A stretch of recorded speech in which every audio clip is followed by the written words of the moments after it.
રાજીનામા મૂકીને આવો.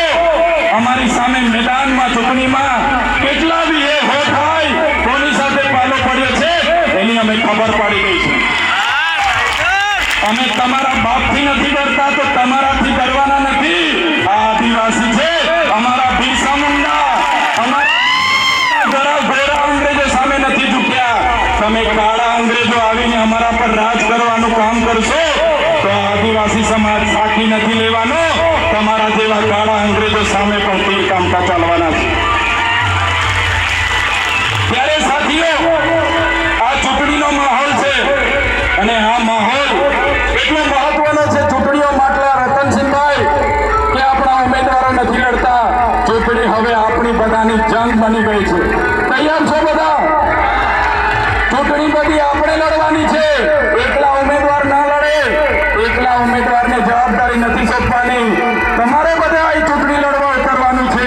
આપણી પાસે અઠવાડિયું વધેલું છે.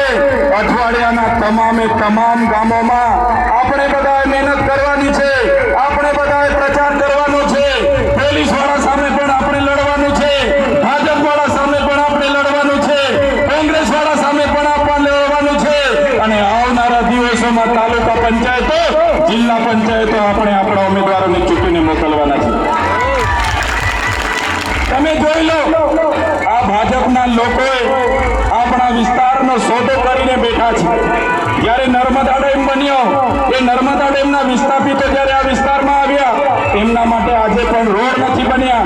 મને યાદ છે 1 વર્ષ પહેલા તોરખેડા ગામે આપણી બેન જે ડિલિવરીમાં પ્રસૂતિની પીડા ઉપડી, એને લઈ જવા માટે 108 ત્યાં ન પહોંચી, ઝોલીમાં લઈ જતા જતા બેન રસ્તે મૃત્યુ પામ્યા. એ જ પ્રકારે આ વિસ્તારમાં રસ્તા નથી, પાણી નથી, સિંચાઈ નથી, શિક્ષણ નથી, આરોગ્ય નથી.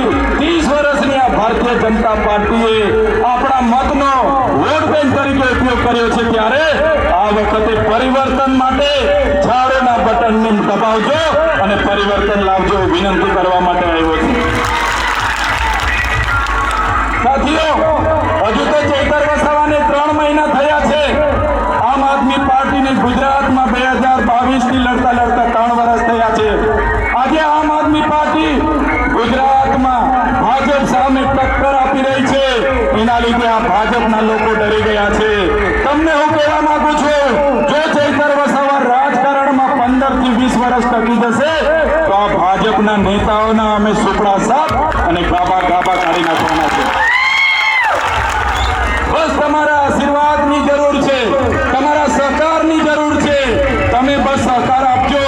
આવા ચોર લોકોને જે સમાજનો સોદો કર્યો છે, આપણા જંગલોનો સોદો કર્યો છે, આપણા ગામડાઓનો સોદો કર્યો છે, એ લોકોને આવનારા દિવસોમાં એમને ઘર ભેગા કરવા માટે આપણે બધા આ ચૂંટણીમાં ઉતરવું પડશે. સાથીઓ, આ ચૂંટણી માત્ર ચૈતર વસાવાની આમ આદમી પાર્ટીની કે અમારા ઉમેદવારોની ચૂંટણી નથી.